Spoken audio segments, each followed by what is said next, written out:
মানুষের জীবনে অর্থ বা টাকা এক অনিবার্য বাস্তবতা। আমরা যতই বলি টাকা সব কিছু না, বাস্তব জীবনে টাকার গুরুত্ব অস্বীকার করার উপায় নেই। কারণ জীবনের প্রতিটা প্রয়োজন পূরণে টাকার প্রয়োজন। কিন্তু যখন সেই টাকাটাই থাকে না, তখন জীবনের প্রতিটা ধাপে লেগে থাকে সীমাহীন যন্ত্রণা আর অপমানের ঘেরাটোপ। টাকার অভাব শুধু প্রয়োজন মেটাতে না পারার কষ্ট না, এটা এক গভীর মানসিক চাপের নাম। একজন গরিব বাবা যখন সন্তানের স্কুলের বেতন দিতে পারে না, নীরবে চোখের জল ফেলে, তখন সে বুঝে টাকার অভাব কতটা যন্ত্রণাদায়ক।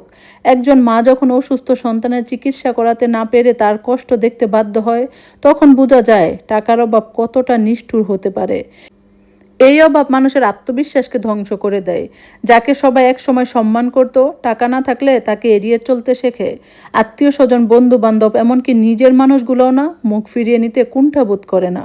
টাকার অভাবে অনেক প্রতিভা ঝরে পড়ে। অনেক মেধাবী শিক্ষার্থী উচ্চশিক্ষা থেকে বঞ্চিত হয় শুধু টাকার কারণে। সমাজে অনেক উদ্যোক্তা জন্ম নিতে পারত যদি তাদের হাতে পর্যাপ্ত টাকা থাকতো। অর্থাৎ টাকার অভাব কেবল ব্যক্তিগত না, জাতীয় উন্নয়নের পথেও এক বড় বাধা। তবে এই ভয়ঙ্কর বাস্তবতা আমাদের থামিয়ে দেওয়ার জন্য না, বরং লড়াই করার জন্য। টাকার অভাব থাকতে পারে, কিন্তু ইচ্ছা শক্তি, পরিশ্রম আর ধৈর্য থাকলে মানুষ একদিন ঠিকই উঠে দাঁড়ায়। জীবনে যদি কখনো টাকার অভাবে পড়ে থাকেন, মনে রাখবেন আপনার অবস্থা চিরস্থায়ী না, পরিবর্তনের চাবিকাঠি আপনার হাতেই। টাকার অভাব যেন এক অদৃশ্য দানব, যা মানুষকে ধীরে ধীরে গিলে খায়। স্বপ্ন, সম্পর্ক, আত্মবিশ্বাস সব কিছুই।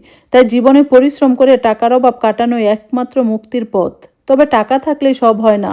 মানবতার, সম্পর্ক আর সততা বজায় রাখাও সমান গুরুত্বপূর্ণ। টাকা হোক আমাদের সেবার হাতিয়ার, মানুষকে ছোট করার অস্ত্র না।